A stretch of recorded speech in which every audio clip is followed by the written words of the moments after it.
Assalamualaikum warahmatullahi wabarakatuh. Apa kabarnya teman-teman setelah UH tema 5? Nah, sekarang kita masuk di tema 6 bahasa Indonesia, yaitu energi dan perubahannya.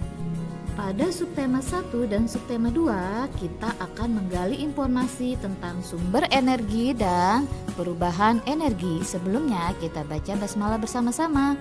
Bismillahirrahmanirrahim.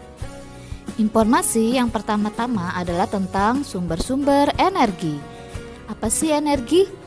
Energi adalah kemampuan untuk melakukan kerja atau usaha. Sedangkan sumber energi adalah segala sesuatu di sekitar kita yang dapat menghasilkan energi. Baiklah teman-teman, sekarang kita akan membahas tentang sumber-sumber energi yang terdapat di sekitar kita. Yang pertama, matahari. Matahari merupakan sumber energi terbesar di bumi. Matahari menghasilkan energi panas dan cahaya. Energi matahari juga dapat menghasilkan energi listrik melalui panel surya. Yang kedua adalah panas bumi. Panas bumi bersumber dari perut bumi. Pusat bumi terbentuk dari lapisan batu yang panas. Panas bumi merupakan energi yang terbarukan dan ramah lingkungan. Yang ketiga adalah makanan. Manusia dapat melakukan kegiatan karena adanya energi yang didapat melalui makanan. Makanan menghasilkan energi melalui proses pencernaan di dalam tubuh. Yang keempat adalah air. Air merupakan energi yang ramah lingkungan dan jumlahnya melimpah. Air yang jatuh dari tempat yang tinggi memiliki energi yang besar dan dapat dimanfaatkan untuk menggerakkan turbin pada pembangkit listrik tenaga air atau PLTA. Yang kelima adalah minyak bumi.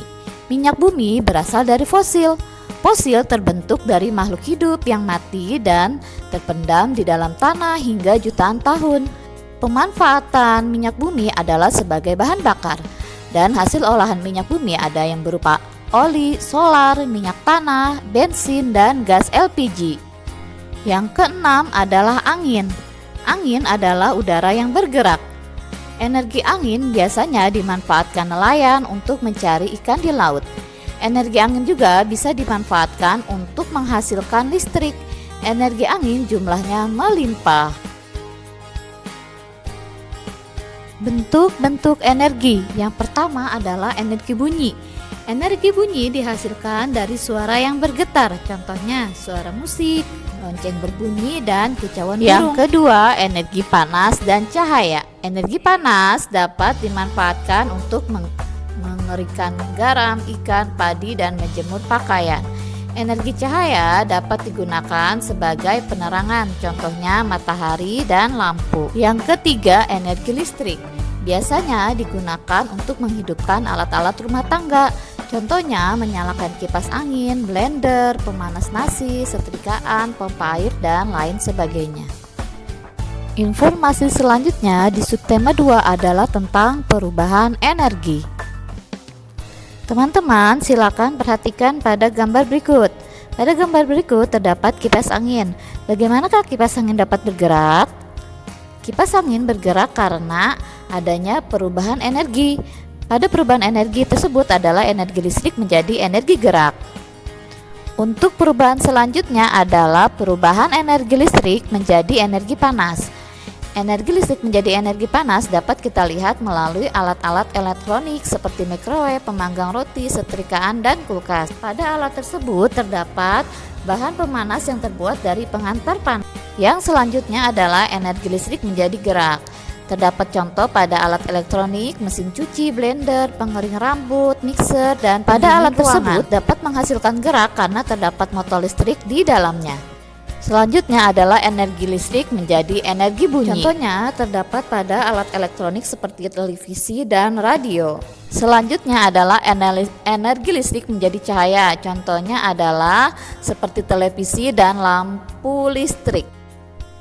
Nah teman-teman, agar sumber energi listrik tidak cepat habis, maka kita harus melakukan hemat energi listrik.